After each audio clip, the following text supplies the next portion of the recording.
Hello, friends, and welcome to Adventures in Pixieland. My name is Amy. I am indeed an ordained minister. We are in Bible study. We are in the NIV, and we will be through all of 2025. And we're only doing Old Testament and Psalms from here in 2025. The Proverbs are posted on the Facebook page, and all of the New Testament videos are already available on the YouTube channel. So we will complete the NIV this year, and we'll go into the KJV next year. We will start the comparison language, and starting with the Proverbs, because that's what I'm assembling. That's the easiest one. So, in this video that we are in the book of Genesis, we are in chapter 38, and we are doing all of chapter 38, which is verses 1 through 30. So, let us jump in. This one's called Judah and Tamar. Now, remind you that Judah is the one who thought of selling Joseph into slavery in the first place. Chapter 38, verse 1. At that time, Judah left his brothers and went down to stay with a man of Adullam named Hira, Adull, like a duel, right? Lam, Adullam, named Hira. There, Judah met the daughter of a Canaanite man named Shua, S-H-U-A. You guys should know I mispronounce things all the time. It's all right. If you want to correct me down below with some phonetics so I can learn how to say it, I'll be happy for that. It's not an insult to me. He married her and he lay with her. Okay, so Judah got married. She became pregnant and she gave birth to a son who was named She conceived again and gave birth to a son named Onan. She gave a birth to still another son, and she named him Selah. It was at Kezbib that she gave birth to him. So it's important to know that Selah was birthed at Kezbib. Okay. Judah got a wife for his firstborn, and her name was Tamar. But Judah's firstborn, was wicked in the Lord's sight. So the Lord put him to death. Now, how he did that, we're not told.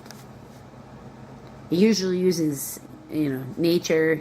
And at this time, and this is kind of important to note, remember, this is the desert. No matter where you live, it's a particular desert.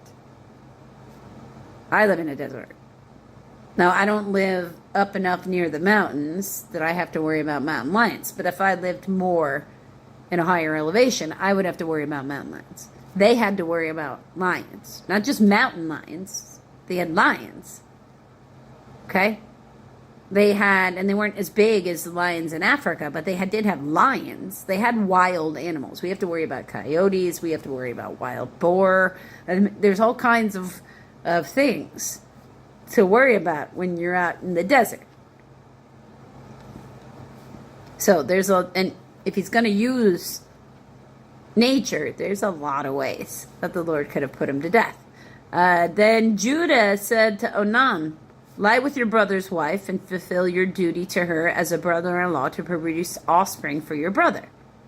But Onan knew that the offspring would not be his, so whenever he lay with his brother's wife, he spilled his semen on the ground to keep from producing offspring for his brother. So he was just, so he could keep having sex with her. That's really what he was doing. What he did was wicked in the Lord's sight. So he put him to death also. All right, so Judah's not doing so fantastic right here. Then Judah said to his daughter-in-law Tamar, live as a widow in your father's house until my son Selah grows up, for he thought he might die too, like his brothers. So Tamar went to live in her father's house. Okay. After a long time, Judah's wife, the daughter of Shua, died. When Judah had recovered from his grief, he went up to Timnah, to the men who were shearing his sheep, and his friend Hira, the Adulamite, went with him. When Tamar was told, "Your father-in-law is on his way to Timnah to shear his sheep," she took off her widow's clothes, covered herself in a veil to disguise herself, and then sat down at the entrance to Enam, which is on the road to Timnah. For she saw that though Selah had now grown up, she had not been given to him as a wife. So she had been waiting, and this has not happened. When Judah saw her, he thought she was a prostitute, for she had covered her face. Now, not realizing that she was his daughter-in-law, he went over to her by the roadside and said, "Come now, let me sleep with you." "And what will you give me to sleep with you?" she asked. "I'll send you a young goat from my flock." "Will you give me something as a pledge until you send it?" He said, "What pledge should I give you?" "Your seal and its cord, and the staff in your hand," she answered. So he gave them to her and slept with her, and she became pregnant by him. See, now, that's very deceitful. She should not have done that. He also should not be sleeping with roadside prostitutes. Like, what are you doing? After she left, she took off the veil and put on her widow's clothes again. Meanwhile, Judah sent the young goat by his friend, the Adulamite, in order to get his pledge back from the woman, and he did not find her. He asked the men who lived there, "Where is the shrine prostitute who was beside the road in Enam?" I'm probably saying that wrong. Enaim. "There hasn't been any shrine prostitutes here," they said. So he went back to Judah and said, "I didn't find her. Besides, the men who lived there said there hasn't been any shrine prostitutes here." Then Judah said, "Let her keep what she has, or I will become a laughing stock. After all, I did send her this young goat, but you didn't find her." About 3 months later, Judah was told, "Your daughter-in-law, Tamar, is guilty of prostitution, and as a result, she's now pregnant."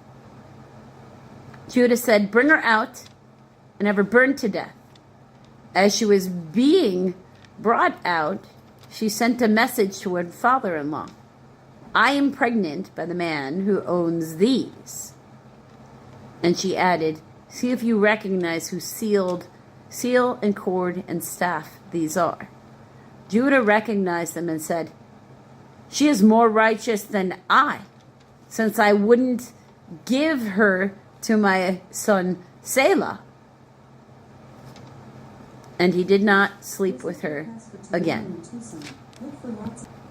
Sorry, I paused so you guys didn't have to hear my weather report for tomorrow. So he realized that he had slept with his daughter-in-law. Now he's going to have a baby by her. But he's like, "Okay, but I'm never going to sleep with her again." Because if he hadn't slept with the roadside prostitute, he wouldn't have this problem.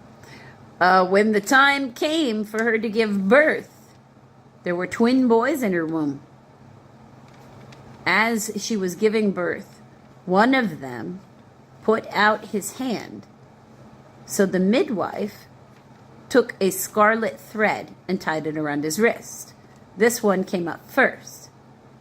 But when he drew back his hand, his brother came out. And she said, "So this is how you have broken out." He was named Perez. That means breaking out. Then his brother, who had the scarlet thread on his wrist, came out, and he was given the name Zerah. That means scarlet or brightness. Zerah. So she got her babies, and now he's going to have to be responsible for her. But he was responsible for her anyway, He just didn't keep his end of the bargain. So now he kind of has to serve it himself, right? Even though they won't ever touch her again. Until the next video, friends.